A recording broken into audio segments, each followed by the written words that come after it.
Welcome back to our link layer module, and in this part I will try to give you additional information about Wi-Fi. Let me start with a few problems. So in a traditional network you can send a packet, and if we're talking about Ethernet, everybody will be able to hear this transmission. Not the same in Wi-Fi. Because Wi-Fi it's actually open environment, and there can be walls inside, or there can be reasonably far distance. So what can be the case is, for example, node B is somewhere that it can hear and communicate with A, it can communicate with C, but neither A or C can communicate with each other. So it is a problem. Because as soon as the signal received, if somehow A started transmitting, C started transmitting, they somehow collided, B was not able to detect the problem, and there's no way to solve the problem. So there's some kind of a problem. So the solution to the problem, what happens in in Ethernet, is basically CSMA with the additional stuff, with the collision avoidance. And in addition to that, instead of detecting that the collision happened, this is the only possible when you do CD or collision detection, you actually require to send some form of a confirmation. So this is exactly for the case if B was not able to decode, then basically the station would assume that something bad happened to the frame, and it will try to retransmit and go through some form of exponential backoff to ensure that the frame you don't collide too much. And to give you a few small ideas, there's actually a little bit more complex this CSMA than in Ethernet. So there's actually additional weighting involved in this process. So first of all, there's this diffs interval, and this one is simply the same as in the CSMA, where you got from the network layer you got a frame, or you got the packet, you created a frame, and you listen for some amount of time to check whether anybody is transmitting. So this is this diffs interval, distributed interframe spacing.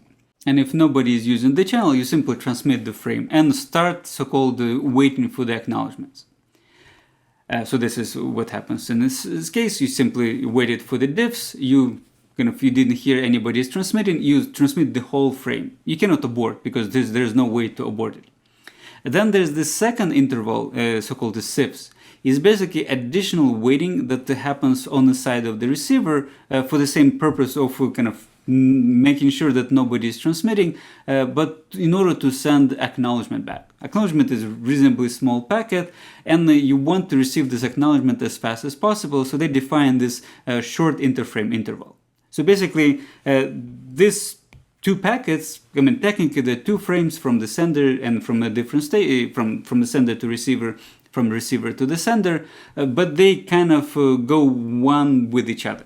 So you have to separate a reasonably long period from between these two frames, but you still have to separate, but much shorter interval between data frame and the acknowledgement frame. And in addition to that, what we have is if you actually sense the channel was busy, you do a similar operation as we did with the CSMA CD.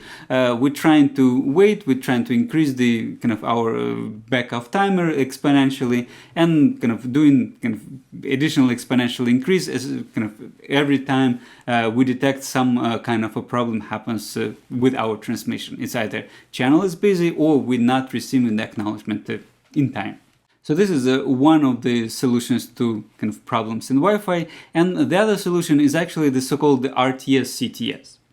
And again, consider the same problem of a hidden terminal, but with one additional twist. Twist is the size of the data. So what normally happens, like in the same as in this example, you waited for some period of time, and then you start transmitting the frame. If frame is small, then nothing special. If it's collided, then effectively you retransmit. But if frame is actually quite big, if it's like 1500 bytes, or if you're talking about jumbo frames, so it's going to be like 8000 bytes, then if you lose this frame, you waste a lot of resources. So in cases of if we have big frames, we're trying to transmit a lot of data, then we better try to so-called reserve the channel.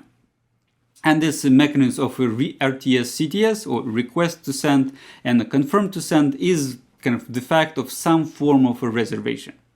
And those RTS-CTS, they can still collide, like as you can see on this illustration, but they're much smaller than the data. So like they potentially, I don't know, a few tenths of bytes, they can collide, then the resource kind of do whatever proper backup intervaling, additional waiting, and you kind of retry again, and as soon as you succeed to receive kind of this CTS, so basically the access point received your request to send, and it is sent out to everybody confirmed to send, then everybody else except the station that got this kind of confirmed to send will defer their transmission. So they will simply know that even though they can hear that nobody is transmitting, because they basically cannot hear the signal, they will not start transmitting until they hear acknowledgement from the access point, or there is a significant portion of time passed, or there's some threshold passed when they kind of actually can restart transmitting. The second part, in addition to all the conversation that I said about the problems, there's also a little bit more complex picture in Wi-Fi. So in Wi-Fi, we do, as I said, we do CSMA CA as a distributed coordination functions. But that's actually not the only coordination functions that are available in Wi-Fi. So for example, if you want to create a priority, so for example, some traffic coming from some form of a fire alarm have to be prioritized compared to any other ones. Or maybe you have a gaming service that you want to prioritize a packets going to some form of a gaming service. Then you can have that. Like in Wi-Fi, you can have, for example, different types of waiting interval will define kind of how fast you can send. Plus, from the perspective of the access point, it actually can have so-called point coordination functions, meaning that the access point will actually do some kind of it depending on a specific standard, but it actually can either tell you how long you can wait as part of this CIPS, or it can actually tell you when you can transmit. And in addition to that, I wouldn't call it the priorities, but rather some kind of a form of a quality of service is related to sleeping time. And what one of the essential parts of the Wi-Fi is a lot of devices that communicating over Wi-Fi actually battery operated. And in those cases, one of the essential properties is to save the battery life. And if you don't do anything special, like in Ethernet, you have to basically listen for the incoming packets forever. Like you can, in cases of Wi-Fi, you will have to run your antenna and kind of keep listening, because that's the way of kind of operating. However, if you use an access points, you can do a little bit of cheating. And by little bit of cheating, I mean, if you don't have anything to send, like as a station, I'm not sending anything actively, I can actually go to sleep. I can shut down all those antennas and be happy about this. And what I actually need to do, I actually need to tell the access point that, or ask access point that I'm going to be sleeping for a certain amount of time. And what access points can do actually is simply buffer any incoming frames that are destined to this station and just buffer them, and instead of just sending out.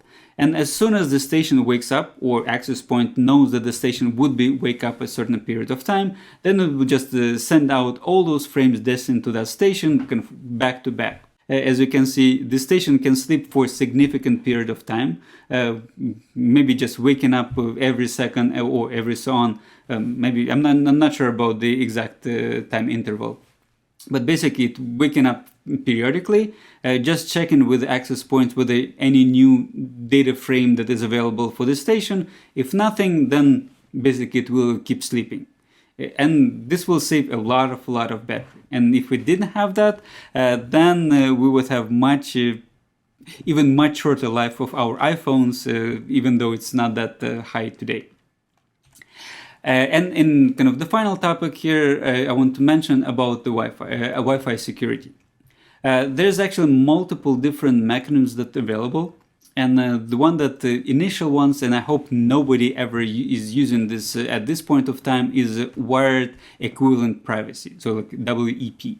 So this one was kind of initial effort in order to define security on Wi-Fi, but unfortunately it was quite weak. And at this point, if you're using this mechanism, there will be probably around 5 minutes. So after which people can actually crack into your network, and you're going to be exposed to everything. Like everybody can use your Wi-Fi to do whatever they want. The other mechanism that I mentioned on a slide, it's again not exactly a traditional one, is 802.1.x, or just 802.1x. So this one is actually called access control mechanism, and it's mostly used in enterprise networks. And it's defined not exactly for Wi-Fi, but rather also available for the Ethernet. And this one effectively trying to authorize you kind of through whatever enterprise network using various types of mechanisms. And if you're using EG-ROAM or FIU, secure FIU network, you actually indirectly using this 802.1x as an access control mechanism. The one that using probably the most, and at least at home, it's wireless protection access, so or WPA.